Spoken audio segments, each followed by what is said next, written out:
Bismillahirrahmanirrahim. Assalamualaikum warahmatullahi wabarakatuh.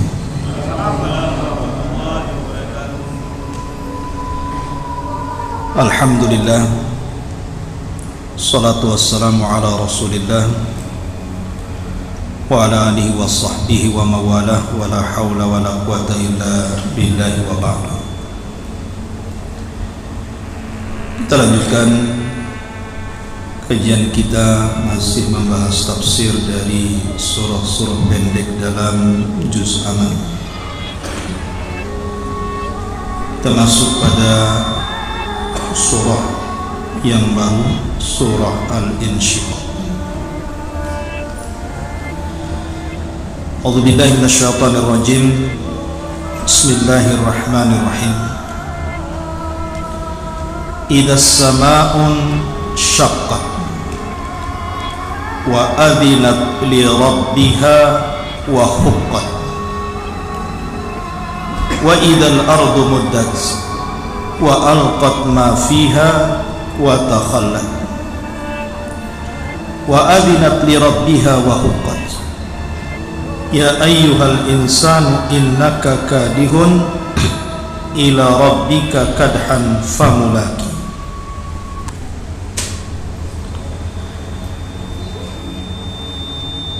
Di sini Allah Subhanahu wa taala menjelaskan dalam surah Al-Insyiqaq ini kondisi tentang kehancuran alam semesta. Tetapi sebuah keajaiban Al-Quran adalah satu surat dengan surat-surat yang lainnya itu terkadang saling melengkapi.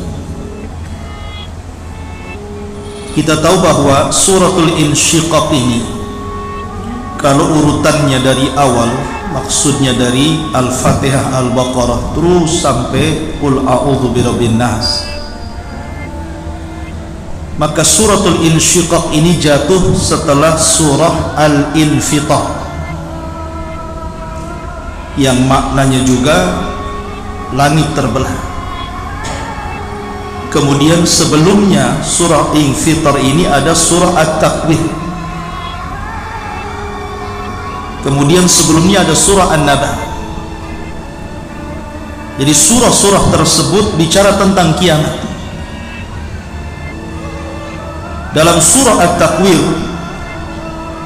Allah Subhanahu wa taala menjelaskan tentang setiap manusia itu punya catatan. Setiap manusia ada catatannya sendiri-sendiri. Dan dalam surah Al-Infitar menjelaskan tentang letak catatan di mana. Orang-orang yang beriman letak catatannya di tempat yang paling tinggi yang disebut dengan Illiyun. Dan orang-orang jahat diletakkan catatannya di tempat yang paling rendah disebut dengan Sijjin. Tapi dalam surah Insyiqaq yang kita akan bahas, di sini adalah tempat pengambilan catatan itu. Ada yang mengambil catatannya dengan tangan kanannya, dan ada yang mengambil catatan dengan tangan kirinya. Baik, kita mulai dari awal. Allah Subhanahu wa taala berfirman, idzas samaa'un syaqqat, apabila langit terbelah, wa adzinat li rabbiha wa huqqat, dan terbelahnya langit itu karena patuh kepada Rabbnya, dan sudah semestinya langit itu patuh. Dari sini bahwa tidaklah langit terbelah kecuali karena perintah Allah Subhanahu wa taala. Di zaman Nabi Nuh alaihi salatu wassalam, langit pernah terbelah karena Nuh alaihi salatu wassalam berdoa kepada Allah untuk kehancuran kaumnya, karena kaumnya tidak ada satupun yang beriman, bahkan mereka kemudian membantah dan mendustakan Nuh. Dari situ Nuh alaihi salatu wassalam berdoa sehingga doanya dikabulkan. Allah berfirman di dalam Al-Quran, wa fattahna as-sama, dan kami bukakan langit, wa fattahna abwabas sama bima'in munhamir wa fajjarna al-arda uyunan wal taqal ma ala amrin qad qudir. Kami belah langit, kami buka pintu-pintu langit, kemudian kami hujani bumi sederas-derasnya. Kemudian setelah itu kami retakkan bumi dan kami keluarkan sumber-sumber airnya. Kemudian kami pertemukan dua air, langit dan bumi, atas takdir yang sudah ditetapkan kepada kaumnya Nabi Nuh. Dan tidaklah langit terbelah kecuali karena Allah perintahkan. Anehnya, langit itu makhluk yang sangat kokoh, karena langit itu berbentuk bangunan. Was-sama banainaha, dan langit itu kami bangun. Jadi langit itu bukan berbentuk awan, langit itu bangunan yang sangat kokoh. Langit sekokoh itu, apabila Allah subhanahu wa ta'ala memerintahkan untuk pecah, maka langit pecah. Bahkan bumi sekuat ini juga, apabila Allah memerintahkan untuk belah, maka bumi akan terbelah. Tapi manusia makhluk yang lemah, tidak sekuat langit dan bumi. Terkadang Allah perintahkan, belum tentu dilaksanakan. Jahilnya manusia, terkadang keras hatinya. Langit yang sudah jelas-jelas besar, kuat saja diperintahkan Allah sami'na wa ata'na. Bumi yang sudah jelas-jelas kokoh saja, apabila Allah perintahkan sami'na wa ata'na. Manusia yang lemah, ketika diperintahkan Allah, bukan sami'na wa ata'na, tapi sami'na wa asaina. Kami mendengar, kemudian kami bermaksiat. Itulah manusia. Terkadang Allah ciptakan hati-hati manusia itu keras, tidak menerima perintah. Lalu kapan langit itu terbelah? Dan kapan pula Allah katakan wa idzal ardu muddat, ketika bumi diratakan, wa alqat ma fiha wa takhallat, dan kami keluarkan beban-beban isi bumi ke permukaan. Kapan itu? Sebagian para ulama mengatakan bahwa kehancuran bumi lebih dahulu dibandingkan kehancuran langit. Idza zulzilatil ardu zilzalaha, apabila kami gempakan bumi itu dengan gempa yang sangat dahsyat. Allah tidak katakan idza zulzilatil ardu zilzalah, tetapi Allah idhofahkan zilzal kepada bumi, zilzalaha. Ha ini kembali kepada bumi, kata ganti yang kembali kepada bumi. Artinya yang gempa itu bukan satu daerah saja, yang gempa itu bukan satu negara saja, tapi yang gempa itu satu bumi, karena gempanya diidhofahkan kepada bumi. Lah, kehancuran bumi lebih dahulu dibandingkan kehancuran langit. Ada yang mengatakan bahwa sebelum terbelahnya langit, maka langit itu penuh dengan dukhan, penuh dengan asap yang sangat pekat. Ini satu pendapat. Allah subhanahu wa ta'ala berfirman, fartaqib yauma ta'tis sama'u bidukhanim mubin. Tunggulah sampai langit itu akan diliputi asap hitam kelam, sampai ketika asap ini membungkus bumi, kita tidak bisa melihat tangan kita saking gelapnya. Walaupun sekali lagi tartib tentang tanda-tanda kiamat ini tidak bisa kita prediksi. Yang pertama ini, kedua itu, keempat ini tidak bisa, karena semua bersumber dari ijtihad para ulama. Ada yang mengatakan dukhan itu di awal, ada yang mengatakan dukhan itu di akhir, dan ada yang mengatakan dukhan itu di tengah. Tetapi kalau saya ditanya, dari tiga pendapat ini saya cenderung kepada pendapat Al-Hafidh Ibnu Hajar Al-Asqalani dalam kitabnya Fathul Bari ketika menukilkan perkataan Al-Imam At-Tayyibi rahimahullahu ta'ala. Jadi dukhan itu letaknya di pertengahan. Ketika Allah subhanahu wa ta'ala membuat gempa yang sangat dahsyat dari arah timur yang bukan hanya menghancurkan satu daerah, tapi negara-negara hancur.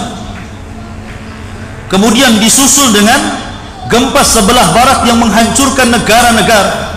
Kemudian disusul dengan jazirah Arab, sehingga Arab hancur karena gempa. Setelah itu muncul dukhan. Dukhan asap pekat yang sangat hitam membungkus bumi selama 40 hari. Baru setelah itu terbit matahari dari arah barat. Baru setelah itu munculnya binatang dari perut bumi dan bisa bicara. Tugasnya hanya menstempel mukmin dan kafir saja. Ini pendapat Al-Hafidh Ibnu Hajar. Tapi di sana ada yang berpendapat lain, bahwa dukhan itu adalah alamah dari alamah kiamat besar yang terakhir. Jadi sebelum pecahnya langit itu terjadi dukhan, asap pekat di mana-mana. Dan kalau seandainya dihirup orang kafir munafik, maka dukhan itu akan keluar dari matanya, dari hidungnya, dari telinganya, bahkan dari lubang duburnya. Saking dahsyatnya. Baru setelah dukhan, Allah subhanahu wa ta'ala perintahkan Israfil untuk meniupkan sangkakala yang pertama. Wa nufikha fis suri. Ketika tiupan pertama ditiup Israfil, maka inilah tiupan kejutan, tiupan kematian, dan tiupan kehancuran. Di sini Allah berkata, idzas samaun syaqqat, ketika langit terbelah. Jadi langit terbelah itu karena suara Israfil meniup sangkakalanya, terbelah langit. Dan itulah yang disebut dengan kehancuran alam semesta. Abu Hurairah radhiyallahu an meriwayatkan sebuah hadis ketika ditanya tentang berapa waktu Allah hancurkan alam semesta ini. Abu Hurairah mengatakan arba'ina, 40. Kemudian sahabat bertanya kepada Abu Hurairah, apakah 40 tahun wahai Abu Hurairah? Maka Abu Hurairah mengatakan fa'abaitu, aku enggan menjawabnya. Apakah 40 bulan wahai Abu Hurairah? Fa'abaitu, Abu Hurairah juga mengatakan aku enggan menjawabnya. Apakah 40 hari wahai Abu Hurairah? Abu Hurairah pun mengatakan fa'abaitu, aku enggan menjawabnya. Aku hanya mendengar kalimat 40 dari Nabi SAW. Bisa 40 tahun, bisa 40 bulan, bisa 40 hari. Itulah jarak dari tiupan pertama ke tiupan yang kedua. Disinilah Allah hancurkan alam semesta. Allah hancurkan bumi sehancur-hancurnya. Allah jatuhkan bintang sejatuh-jatuhnya. Allah luapkan air lautan seluap-luapnya. Dan Allah pecah kemudian langit. Ketika itu tidak ada makhluk yang hidup. Kullu man 'alaiha fan wa yabqa wajhu rabbika dzil jalali wal ikram. Semua mati, manusia mati, jin mati, malaikat mati, kecuali makhluk yang Allah kecualikan. Disitulah Allah subhanahu wa ta'ala berfirman, ana al-maliku, sayalah adalah raja satu-satunya.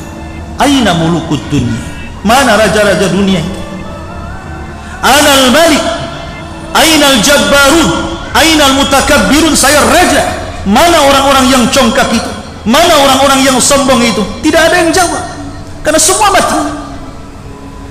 Maka Allah jawab sendiri kata-katanya dan mengatakan anal wahidul qahhar, sayalah zat satu-satunya dan saya bisa untuk mengadab siapapun. Disinilah makna daripada maliki yaumiddin.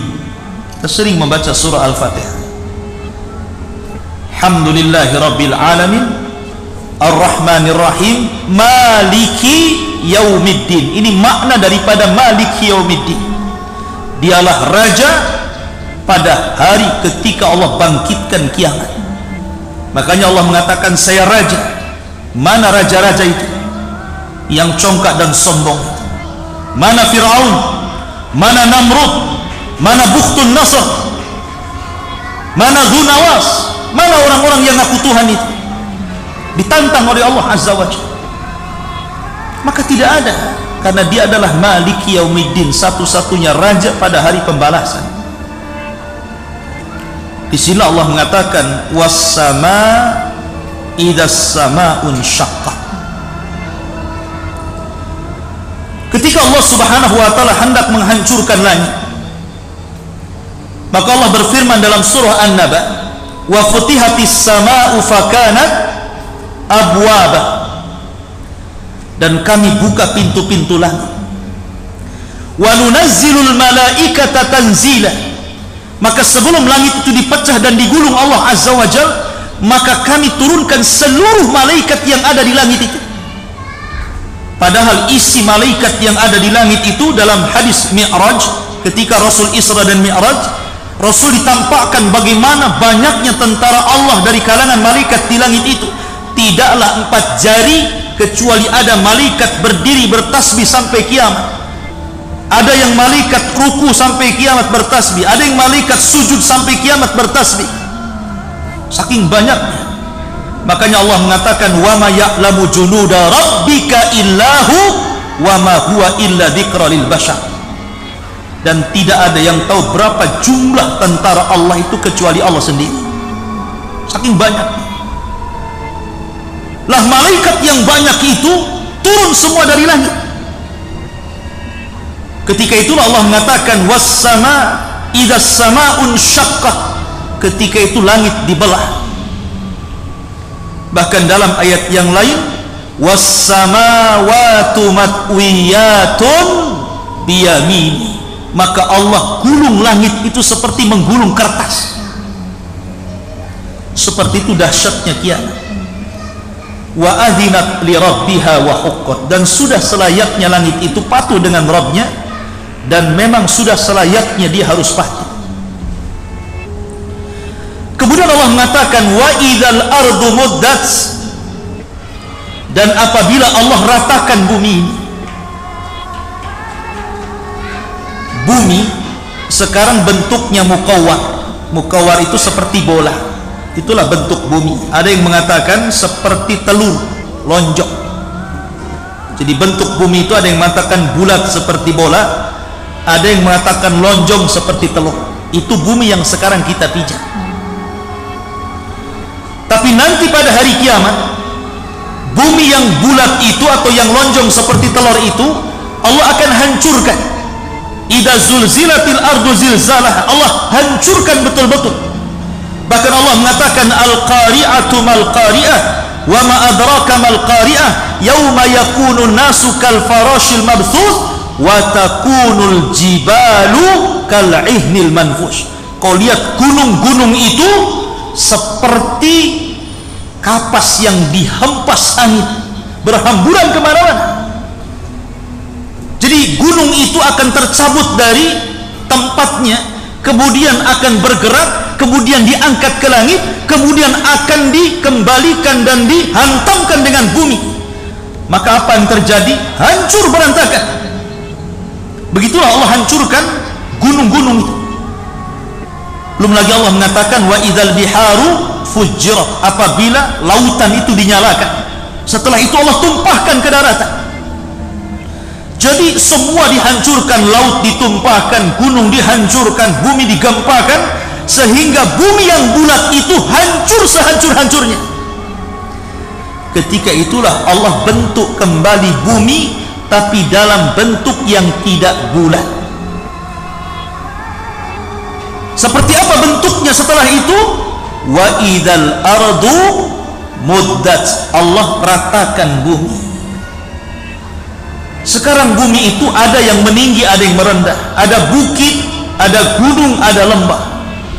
Tapi nanti setelah Allah hancurkan bumi ini, tidak ada yang meninggi, tidak ada yang merendah, tidak ada gunung, tidak ada bukit, tidak ada lembah, rata semuanya, dan warnanya seperti tepung beras, putih semuanya. Allah berfirman dalam Al-Quran, yauma tubaddalul ardu ghairal ardi, pada hari Allah ganti bumi yang kita pijak dengan bumi yang lain. Bukan berarti pemahamannya bumi ini dihilangkan, Allah ciptakan bumi yang baru, bukan. Bumi di padang mahsyar, bumi ini pula yang kita pijak, tetapi Allah hanya membentuk dengan cara Allah ratakan. Sudah tidak bulat lagi. Bola, kalau seandainya Anda gunting kemudian Anda ratakan, tentu akan lebih luas ketika sebelum diratakan, kan? Sesuatu yang bulat, kalau Anda gunting kemudian diratakan seperti ini, akan lebih luas. Sebab kalau bulat, permukaan yang dipijak hanya di atas saja, sempit. Tapi ketika dikembangkan, maka bumi akan luas. Kenapa Allah luaskan? Karena nanti Allah akan bangkitkan manusia sejak zaman Adam alaihi salatu wassalam sampai yang terakhir mati, sehingga butuh tempat yang luas. Sehingga kalau hanya bumi yang kita pijak kemudian orang-orang dibangkitkan, tidak akan muat bumi ini. Makanya Allah hamparkan bumi itu sehampar-hamparnya, Allah luaskan bumi seluas-luasnya, sehingga ketika Allah bangkitkan orang pertama sampai yang terakhir, itu akan muat di situ. Itulah kenapa Allah mengatakan wa idal ardu muddat. Ketika bumi Allah ratakan, Allah ratakan, betul-betul Allah ratakan, dan Allah ganti warnanya putih seperti tepung beras, putih, seolah-olah tidak pernah ada yang melakukan dosa di atas bumi, kembali kepada asal ciptaannya, putih. Dan ketika itu tidak ada alamat, hilang alamat bumi. Kalau sekarang kita banyak alamat di bumi, ada jalan ini, ada jalan itu, ada ngarah ke Batu Haji, ada ngarah ke Bata Center, ada ngarah ke Tanjung Riau, ada alamat sekarang. Sehingga berjalan di bumi manapun Anda tidak mungkin tersesat. Bahkan Anda bisa mengklaim, ini tanah saya, ini desa saya, ini kecamatan saya, ini kabupaten saya, ini negara saya. Tapi nanti hari kebangkitan semua putih. Tidak ada gang, tidak ada jalan, tidak ada RT, RW, lurah, camat, kabupaten, negara sekalipun tidak ada. Dan orang dibangkitkan, kata Rasul, khufatan, uratan, ghurlan, buhman. Orang dibangkitkan dengan telanjang, siapapun dia, mantan presidenkah, mantan menterikah, orang kayakah, orang miskinkah, semua telanjang. Manusiakah, jinkah, semua sama telanjang. Kemudian kembali tidak dikhitan, kemudian tidak pakai sandal, bahkan tidak membawa harta di badan, satu harta pun. Lalu apa yang disombongkan? Sudah tidak bisa lagi saling mengklaim, ini wilayah saya, ini tanah saya, ini desa saya, ini negara saya. Tidak ada alamat, karena ketika itu yang memiliki hanya Allah Azza wa Jalla. Tidak bisa mengklaim ini bumi saya, karena ketika itu manusia tidak membawa apapun. Lalu apa yang akan dibanggakan di hadapan Allah? Makanya Allah mengatakan, yauma la yanfa'u malun wala banun illa man atallaha biqalbin salim. Pada hari ketika harta dan anak-anak tidak ada manfaat sama sekali, kecuali orang yang datang kepada Allah dengan membawa hati yang selamat, hati yang ikhlas. Ini yang bermanfaat. Allah mengatakan wa idal ardu muddat, dan ketika bumi diratakan. Kemudian Allah mengatakan wa alqat ma fiha wa takhallat, dan kami keluarkan beban-beban isi bumi sampai di dalam bumi itu kosong, karena semua beban-bebannya Allah tumpahkan ke permukaan. Ayat ini sama dengan ayat wa akhrajatil ardu asqalaha, dan kami keluarkan beban-beban berat bumi kemudian dilempar ke permukaan. Apa maknanya? Yang dimaksud wa alqat ma fiha wa takhallat, kami keluarkan beban-beban isi bumi kemudian di dalamnya kosong, artinya jasad-jasad yang sudah terpendam sejak zaman Adam sampai yang terakhir mati, Allah munculkan ke permukaan, sehingga bergelimpangan jasad di mana-mana. Allah ciptakan kembali, dan Allah mudah menciptakan kembali daripada menciptakan dari awal. Semua jasad bergelimpangan di atas permukaan bumi itu. Semua jasad para nabi, jasad para rasul, jasad orang-orang yang beriman, jasad Fir'aun, jasad Namrud, jasad orang-orang kafir, orang-orang munafik, orang jahat, semua ada di permukaan bumi. Ketika itulah Allah Subhanahu wa taala berfirman, wa idzan nufusu zuwizat, apabila ruh-ruh dilesatkan. Ketika terjadi hari kiamat besar, di mana ruhnya orang-orang yang baik di Iliyyin, di tempat yang paling tinggi, ruhnya orang-orang jahat fi sijjin, di tempat yang paling rendah di dasar bumi. Disitulah ruh dilesatkan, dilepas kembali. Kemudian mereka melesat ke jasad-jasad yang sudah ada di permukaan bumi, dan ruh itu masuk ke jasad tanpa tertukar jasad satupun. Semua masuk. Dan yang pertama kali siuman adalah Nabi SAW. Tapi Nabi masih ragu, karena ketika dia siuman, Nabi Musa sedang duduk, sehingga Rasul mengatakan, aku tidak tahu apakah Musa duluan yang siuman, apakah diriku. Tapi yang jelas bahwa Rasul yang pertama kali siuman, baru kemudian disusul dengan yang lain. Dalam surah Yasin, Allah Subhanahu wa taala menggambarkan kepanikan orang-orang kafir, kepanikan orang-orang munafik, kepanikan orang-orang yang melakukan dosa, dan mengatakan, ya wailana man ba'atsana mim marqadina, duhai celaka kami, siapa yang membangkitkan kami dari tidur-tidur kami? Karena ketika kiamat dibangkitkan, ruh dan jasad itu dipisahkan. Di sini terhenti azab kubur dan nikmat kubur, sehingga orang merasa seolah-olah mereka tidak mungkin dibangkitkan, seolah-olah mereka sedang tidur. Rupanya Allah berkehendak lain, mereka dibangkitkan. Maka orang-orang kafir kemudian mereka panik dan mengatakan, malaha idza zulzilatil ardu zilzalaha wa akhrajatil ardu athqalaha wa qala al insanu malaha wa qala al insanu malaha, dan berkatalah manusia, malah ada apa ini? Dalam surah Yasin, ya wailana man ba'atsana min marqadina, duhai celaka, kenapa kami bisa dibangkitkan kembali? Siapa yang membangunkan dari tidur kami? Begitulah paniknya orang-orang kafir ketika dibangkitkan. Tapi orang-orang yang beriman, Allah berikan ketenangan dan keteguhan hati.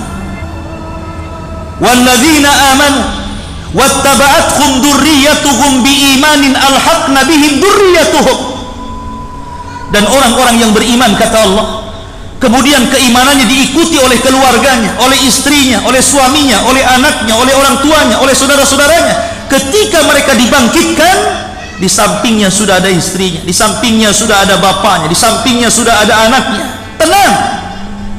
Sementara orang-orang kafir dipisahkan dari keluarganya, mereka lari ke sana kemari mencari keluarganya, panik, seolah-olah mereka tidak tahu apa yang harus mereka lakukan. Sampai Aisyah radhiyallahu anha bertanya, ya Rasulullah, kalau pada hari itu kami para wanita dibangkitkan tanpa berpakaian, lalu aurat kami dilihat manusia, bagaimana kami menutup aurat kami ya Rasulullah? Kata Rasul, ya Aisyah, asya'nu yawma idzin 'adzim, perkara pada hari itu besar.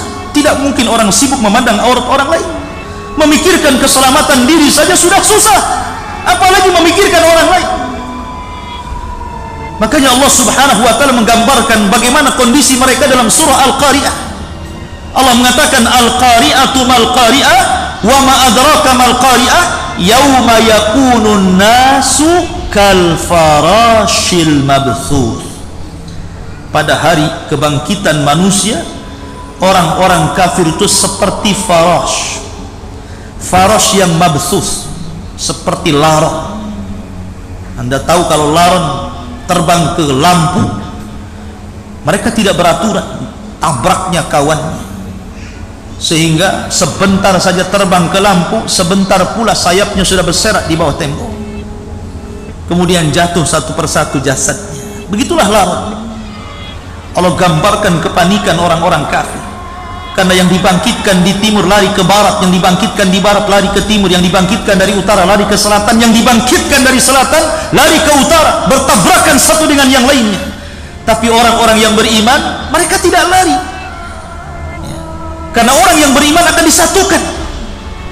Ketika orang-orang kafir mengatakan ya wailana man ba'atsana min marqadina, duhai celaka siapa yang membangunkan kami dari tidur kami, orang-orang beriman hanya mengatakan hadza ma wa'adar rahman wa sadaqal mursalun.